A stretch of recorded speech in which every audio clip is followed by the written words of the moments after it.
겸손과 기도. 찬미 예수님.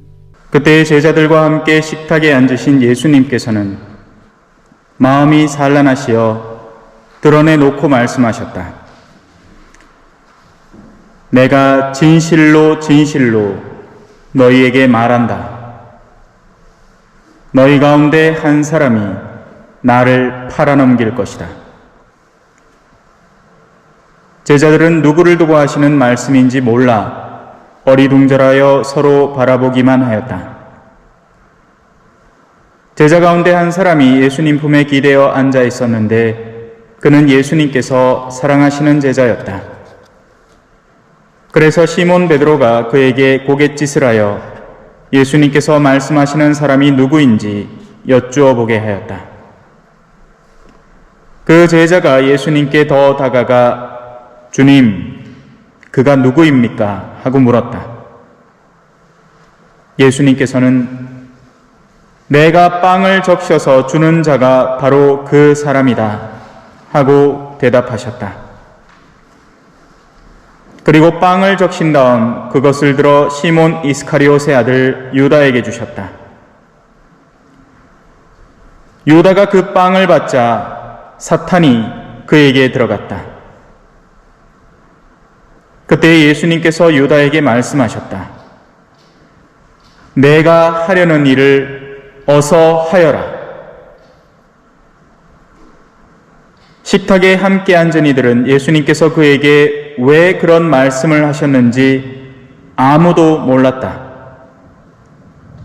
어떤 이들은 유다가 돈주머니를 가지고 있었으므로 예수님께서 그에게 축제에 필요한 것을 사라고 하셨거나 또는 가난한 이들에게 무엇을 주라고 말씀하신 것이려니 생각하였다. 유다는 빵을 받고 바로 밖으로 나갔다. 때는 밤이었다. 유다가 나간 뒤에 예수님께서 말씀하셨다. 이제 사람의 아들이 영광스럽게 되었고 또 사람의 아들을 통하여 하느님께서도 영광스럽게 되셨다. 하느님께서 사람의 아들을 통하여 영광스럽게 되셨으면 하느님께서도 몸소 사람의 아들을 영광스럽게 하실 것이다. 이제 곧 그를 영광스럽게 하실 것이다. 얘들아, 내가 너희와 함께 있는 것도 잠시뿐이다. 너희는 나를 찾을 터인데 내가 유다인들에게 말한 것처럼 이제 너희에게도 말한다. 내가 가는 곳에 너희는 올 수 없다. 시몬 베드로가 예수님께 주님, 어디로 가십니까? 하고 물었다. 예수님께서는 그에게 내가 가는 곳에 네가 지금은 따라올 수 없다. 그러나 나중에는 따라오게 될 것이다. 하고 대답하셨다.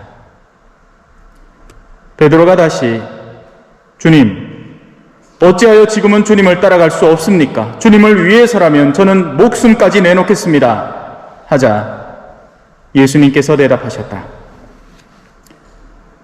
나를 위하여 목숨을 내놓겠다는 말이냐? 내가 진실로 진실로 너에게 말한다. 닭이 울기 전에 너는 3번이나 나를 모른다고 할 것이다. 주님의 말씀입니다.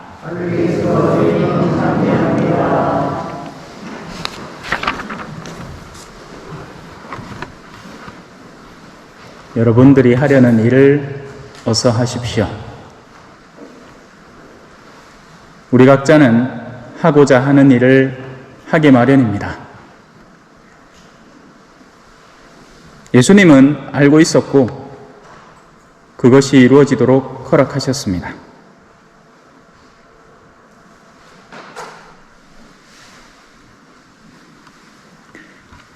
하지만 신기한 건 다른 제자들이 전혀 몰랐다는 겁니다.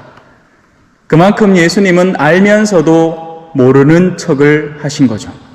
최대한 주변 사람들이 가장 가까이 다닌 그 수많은 이들이 전혀 눈치채지 못할 정도로 그에 대한 내색을 전혀 하지 않으셨던 겁니다. 하지만 예수님은 알고 있었습니다.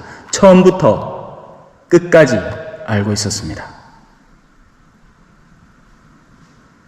오늘은 꽤나 무거운 날입니다. 배신자의 날이니까. 때는 밤이고 어둠은 갈수록 짙어지는 겁니다. 예수님은 지금 이 순간도 알고 계십니다. 우리의 속내를, 무엇을 원하는지, 무엇을 바라는지 지금은 따라오지 못한다는 것조차 알고 계십니다.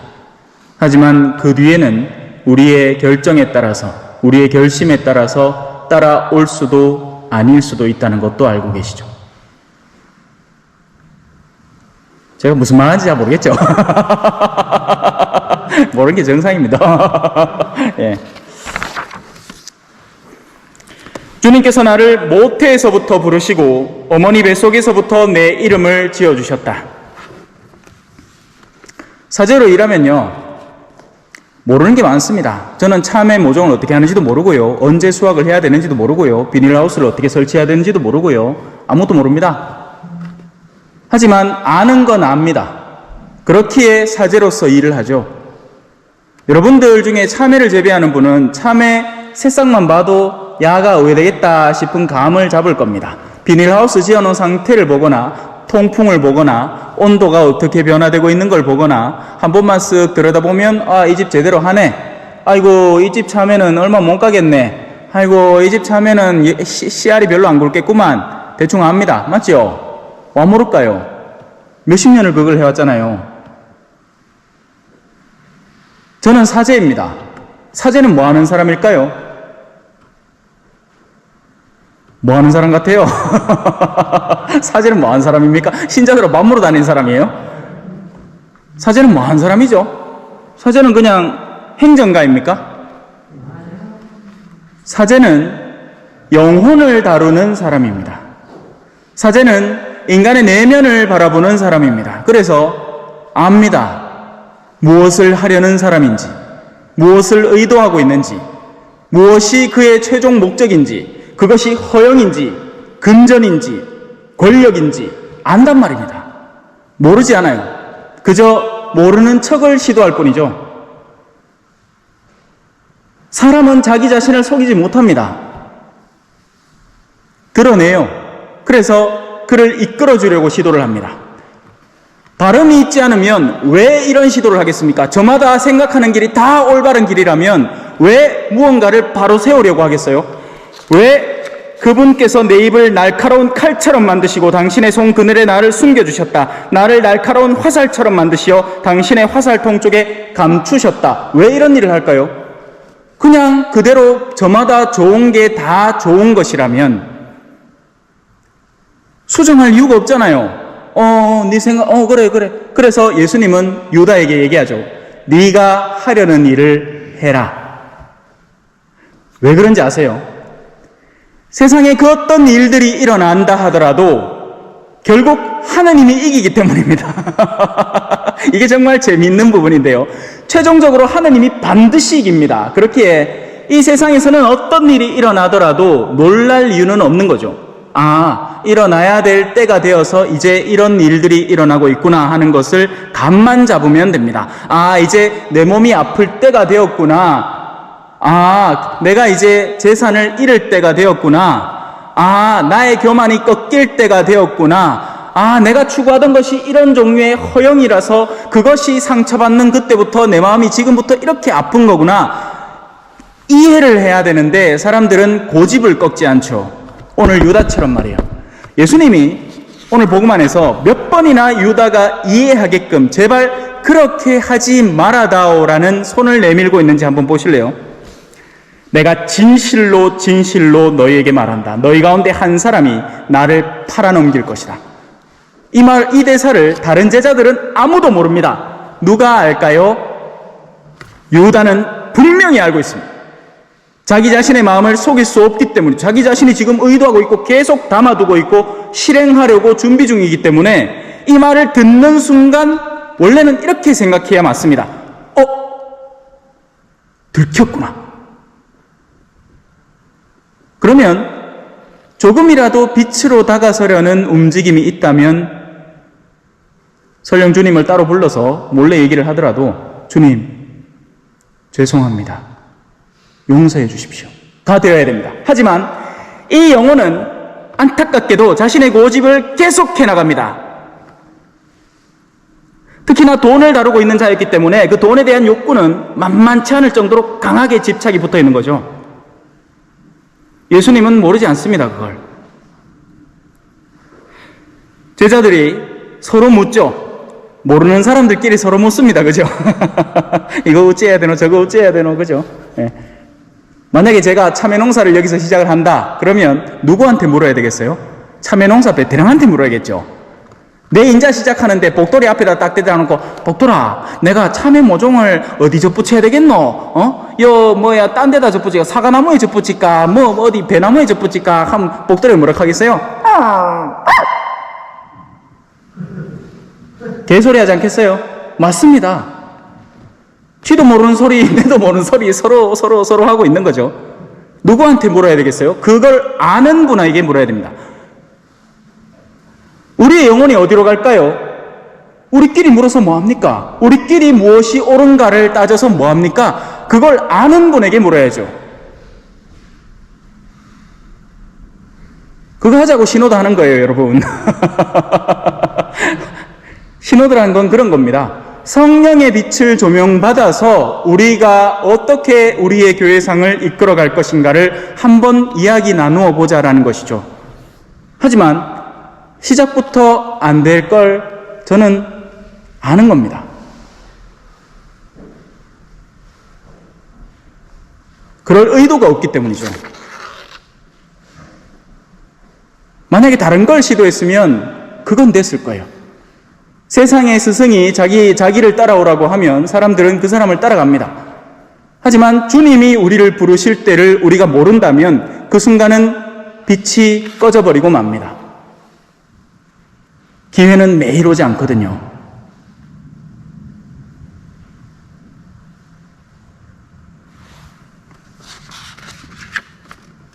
기회는 매일 오질 않아요. KTX는 24시간 서는 차가 아니에요. 그 시간에 맞춰서 가서 탈 수 있어야 됩니다. 그러려면 우리가 준비를 다져야 돼요. 오늘 제가 서울 갈 일이 있어서 항상 누가 도와줘서 KTX에게 갔는데 오늘은 제가 일찌감치 준비해서 나갔습니다. 행여 늦을까봐 굉장히 중요한 일이었기 때문에. 그래서 역에 미리 40분 전에 도착을 했어요.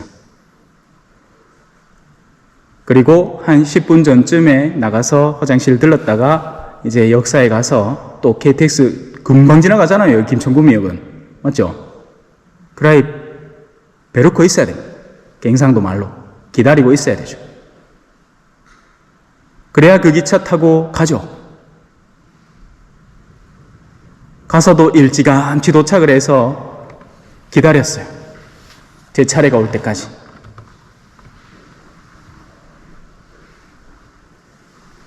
영혼의 때는 언제 오는 걸까요? 깨어있지 않으면 보이지도 않습니다. 언젠지도 몰라요. 어느샌가 지나가 버리고 맙니다. 그리고는 뒤늦게 땅을 치며 후회하겠죠. 그 순간에 왜 그 기회를 붙들지 않았을까? 수많은 사람들은 자신이 선택해서 세례를 받는다고 생각하겠지만 아니죠. 하느님이 불러주시는 겁니다. 우리는 우리가 선택해서, 저는 사제니까 내가 선택한 길을 걷고 있다고 생각하면 절대 안 됩니다. 하느님이 불러주셨고 그 순간에 응답을 한 거예요. 기회는 매일같이 오지 않는 겁니다.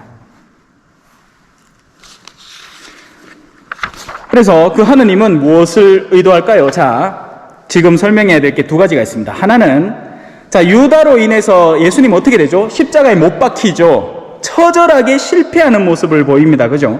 하지만 제가 묻죠. 예수님은 실패했습니까? 성공했습니까? 성공하신 거예요. 왜냐하면 그렇게 해서 구원자가 되기 때문입니다. 재밌죠? 재밌지 않나요? 왜냐하면 우리의 생각에 구원자는 이런 모습이어야 되거든요. 칼 하나 딱 쫙 차고 나와가지고 니네 배반했어 땡강. 니는 또 어때? 내 따라올 끼야? 그래. 니 또 배반해 땡강. 이렇게 하면 되거든. 이게 힘 있는 권력자와 우리가 생각하는 이 이상적인 이 임금의 모습입니다. 하지만 예수님은 네가 하려는 일을 해라 하고 놔둬요. 왜? 그 모든 복잡한 것을 넘어선 주님의 뜻을 신뢰하고 있기 때문이죠. 그리고 그 주님의 뜻은 반드시 이루어지는 뜻입니다. 인간의 복잡한 뜻은요, 지금 이 세상 안에서 서로가 서로를 위해서 막 이해관계에 얽혔다가 풀렸다가 막 저희끼리 찌지고 싸웠다가 또 이번에는 이쪽 팀끼리 싸웠다가 생난리를 쳐도 결국에는 하느님께서 마련하신 그 여정이 최종적으로 완성되어 버리는 겁니다. 그러니 지금 무언가가 제대로 꾸려지지 않는다고 실망하거나 절망할 필요가 없습니다. 설령 이러다가 우리가 죽더라도 하느님은 당신의 뜻을 펼치실 거니까 우리는 그분의 뜻에 따라 살다가 죽으면 그만인 거예요. 이게 안 되는 겁니다. 이게 안 돼요. 이 부분이 너무 힘든 거예요. 하느님의 뜻이 어디 있느냐 찾지도 않고 모든 것을 자기가 뜻하는 것을 하느님의 뜻인 양 착각시키고 살려는 우리의 의지, 이게 우리 안에서 얼마나 용솟음치는지 모릅니다. 그걸 다른 전문용어로 뭐라 부르냐면 우상숭배라고 하는 거예요. 그것이 이끄는 마지막 종점이 하느님이 아니기 때문이죠. 그래서 수많은 사람들이 놀랄 겁니다. 나는 정말 열심히 신앙생활을 했는데 지금 내가 있는 곳은 어디지? 이렇게 길을 상실해버리는 거죠. 마음의 여정 중에 뭔가 열심히 하는데 굉장히 신경질적이고 뭔가 하루하루 정말 나는 최선을 다해서 하는 것 같은데 마음의 기쁨은 하나도 없는 그런 허망한 상태를 꾸준히 살아가는 겁니다. 그러니 부활이 와도 기쁘지도 않고 사순이 와도 그에 합당한 시기를 살지도 않고 그냥 몸은 바빠 뭘 막 하는데 그것이 다 의미가 없는 거예요. 솔직히 안 그렇겠습니까? 요번에 그 민주 노동 운동하는 사람이 횡령 어마어마했다고 그죠? 예? 실컷 모으고 싸우면 뭐합니까? 이제 들키갖고 이제 쪽팔릴 일만 남았잖아요. 그런 거죠. 세상 일이라는 것. 자, 이제 마지막 남은 설명 부분입니다. 자, 지금 오늘 일독서의 이 주인공 이사야는요, 이렇게 얘기합니다. 나는 쓸데없이 고생만 하였다. 허무하고 허망한 것에 내 힘을 다 써버렸다. 그러나 내 권리는 나의 주님께 있고 내 보상은 나의 하느님께 있다. 이제 이 말이 조금은 이해가 되십니까? 이 사람은 세상에서 십자가에 못 박힌 듯이 실패한 듯이 느끼고 하지만 하느님께 건 그 마지막 기대가 하느님은 그를 오히려 거꾸로 들어높이시는 겁니다. 그게 이 부분에 나와요. 네가 나의 종이 되어 그저 단순히 야곱의 지파들을 다시 일으키고 이스라엘의 생존자들을 돌아오게 하는 것으로는 나는 만족 못한다. 그러니까 만약에 이걸 저를 예로 들자면 그저 우리 본당 안에 몇 명이나 더 끌어모으려고 이렇게 애를 쓰는 걸로는 하느님이 나를 통해서 만족을 못하시는 겁니다. 하느님의 시선은 훨씬 더 넓게 보는 거죠. 그래서 다양한 체험을 선교, 교구청, 대리구청, 신설본당, 초전성당 하나씩 다 채워나가는 거예요. 뭔가 아구가 맞게끔 하나씩 다 채워나가는 거죠. 뭘 하려고? 나의 구원이 땅끝까지 다다르도록 나는 너를 민족들의 빛으로 세운다. 물론 제가 그렇다는 게 아니고 우리 예수님이 그렇다는 얘기예요. 하지만 그 예수님을 따르겠다고 결심하는 영혼을 가진 사제라면 그는 나를 믿는 이는 내가 한 일보다도 더 큰 일을 이루게 될 것이다. 이게 제 말이 아니고 성경에 적혀있는 말이죠. 왜 안 될까요? 하고자 한다면 왜 불가능할까요? 안 하려고 해서 문제죠. 할 의지가 없어서 문제죠. 나는 이제 나이가 많은데 아브라함은 그 많은 나이에도 아들을 얻었습니다. 여러분들이 원한다면, 여러분들이 하고자 한다면 늙은 고목에도 새로운 순이 돋아날 겁니다. 아멘.